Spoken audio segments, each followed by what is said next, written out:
श्री श्रीपाद श्रीवल्लभ जन्मकथा.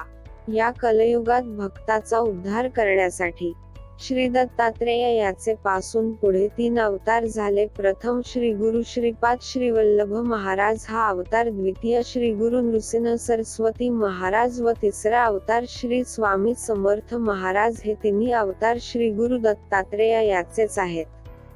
श्रीपाद श्रीवल्लभ यांचा जन्म भाद्रपद शुक्ल पक्ष चतुर्थीला झाला. गणेश चतुर्थीला झाला. कृष्ण यजुर्वेद शाखा आपस्तंभ सूत्र भारवदास गोत्र ब्रह्मश्री घंडीकोटा बालराज शर्मा आणि महाराणी सुमतीदेवी यांच्या पोटी झाला. श्री दत्तांचा पहिला अवतार असलेल्या श्रीपाद श्रीवल्लभ भगवान दत्तात्रेय जगदोद्धारासाठी 1320 मध्ये आंध्र प्रदेशातील पूर्व गोदावरी जिल्ह्यात पिठापूर नावाच्या गावात आपळराज नावाचा एक आपस्तंभ शाखेचा ब्राह्मण होता. त्याच्या धर्मपत्नीचे नाव सुमती. ती मोठी सदाचरणी व पतिव्रता होती. अतिथी अभ्यंगताची ती मनोभावे सेवा करीत असे.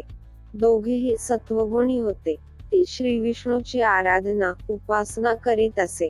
एके दिवशी मध्यान्हकाळी श्री दत्तात्रेय अतिथीवेशात तिच्या घरी भिक्षेसाठी आले. त्या दिवशी अमावस्या होती. त्या दिवशी तिच्या घरी श्राद्ध होते. श्राद्धासाठी बोलाविलेले ब्राह्मण अद्याप यावयाचे होते. दारी आलेला अतिथी आलेला आहे हे पाहून सुमतीने त्या अतिथीचे स्वागत करून त्याला श्राद्धासाठी जो स्वयंपाक तयार केला होता त्याची भिक्षा वाढली. त्यामुळे प्रसन्न झालेल्या अतिथीवेशातील श्री दत्तात्रेयांनी 3 शिरे 6 हात अशा स्वरूपात दर्शन दिले. आज आपल्या घरी प्रत्यक्ष श्री दत्त प्रभू जेवले हे पाहून सुमतीला अतिशय आनंद झाला. तिने श्री दत्तात्रेयांना साष्टांग नमस्कार घातला. प्रसन्न झालेले श्री दत्तात्रेय तिला म्हणाले, माते, मी तुझ्यावर प्रसन्न झालो आहे. तुला जे हवे असेल ते माग. श्री दत्तात्रेयांनी असे आश्वासन दिले असता सुमती अत्यंत विनम्रपणे भगवान दत्तप्रभूंना म्हणाली, भगवंता, आपण मला जननी म्हणालात तेव्हा ते नाव सार्थ करावे. माझ्या पोटी आपण जन्म घ्यावा. मला पुष्कळ पुत्र झाले, परंतु ते जगले नाहीत. त्यातून 2 पुत्र वाचले आहेत, पण त्यातील एक आंधळा आहे व दुसरा पांगळा आहे. ते असून नसल्यासारखे आहेत. म्हणून मला आपल्यासारखा विश्ववंद्य परमज्ञानी देवस्वरूप असा पुत्र व्हा.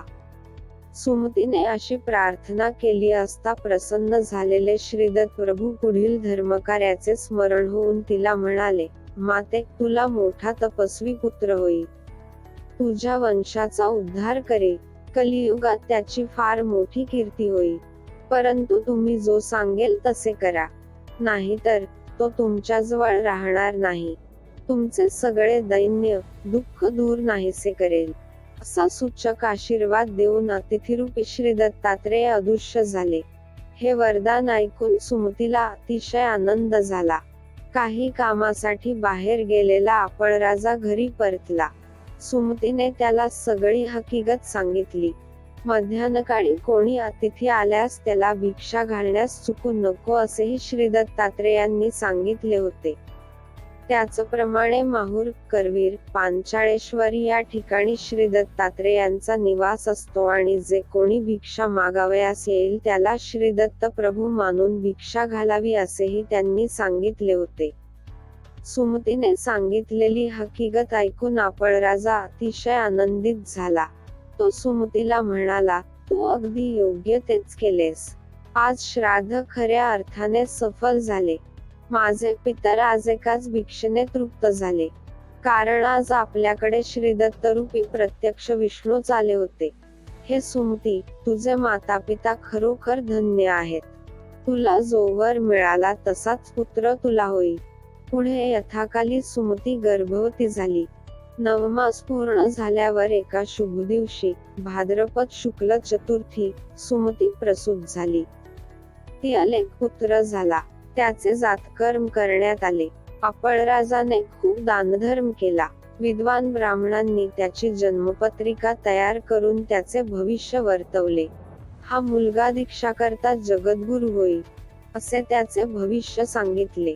भगवान दत्तात्रेयांनी वर दिल्याप्रमाणे हा मुलगा झाला हे ध्यानात घेऊन त्या नवजात बालकाचे नाव श्रीपाद असे ठेवले. हे भगवान दत्तात्रेय असून लोकोद्धारासाठी अवतीर्ण झाले आहेत हे आपळराजा व सुमती यांनी समजले. अत्यंत आनंदाने ते श्रीपादाचे संगोपन करीत होते. यथावकाश श्रीपाद 7 वर्षांचा झाला. मग आपळराजाने त्याचे यथाशास्त्र मौजीबंधन केले. मुंज होताच श्रीपाद 4ही वेद म्हणू लागला. तो न्याय, मीमांसा, तर्क इत्यादी दर्शनशास्त्रांत पारंगत झाला. त्यावर भाष्य करू लागला. आचारधर्म, व्यवहारधर्म, प्रायश्चित्ते, वेदांत इत्यादींचे ज्ञान तो लोकांना समजावून देऊ लागला. श्रीपादाची असामान्य बुद्धिमत्ता पाहून लोक आश्चर्याने थक्क झाले. त्याच्या मुखातून ज्ञान श्रवण करण्यासाठी अनेक लोक पिठापुरास येऊ लागले. श्रीपाद 16 वर्षांचे झाले. माता पित्यांनी श्रीपादांच्या विवाहाबद्दल चर्चा सुरू केली. त्यांनी श्रीपादांना विवाहाविषयी विचारले. त्यावेळी ते म्हणाले, मी विवाह करणार नाही. मी वैराग्य स्त्रीशी विवाह केला आहे. मी तापसी ब्रह्मचारी, योगश्री हीच आमची पत्नी होय. माझे नावच श्रीवल्लभ आहे. मी आता तप करण्यासाठी हिमालयात जाणार आहे.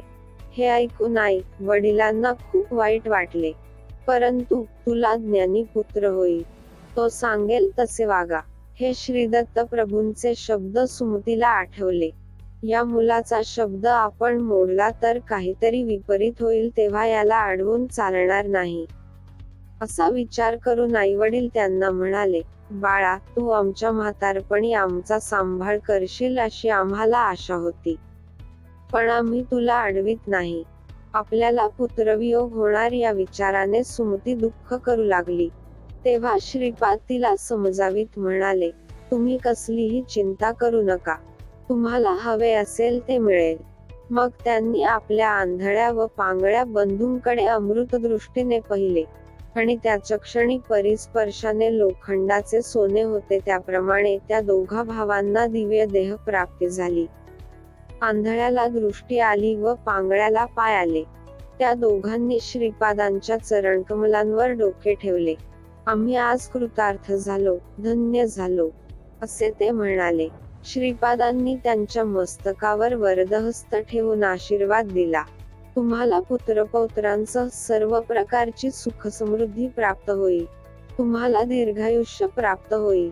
तुम्ही चिरकाल सुखाने नांदाल. तुम्ही आई वडिलांची सेवा करा. तुम्ही परमज्ञानी व्हाल. शेवटी तुम्हाला मोक्ष प्राप्त होईल. मग ते आई वडिलांना म्हणाले, या दोन्ही मुलांच्या सहवासात राहून तुम्ही शतायुषी व्हाल. आता मला परवानगी द्या. मी उत्तर दिशेला जात आहे. अनेक साधूनांना मी दीक्षा देणार आहे. सर्वजण श्रीपादांच्या पाया पडले. श्रीपाद श्रीवल्लभ घरातून बाहेर पडले. निरोप घेऊन तीर्थयात्रेला रवाना झाले.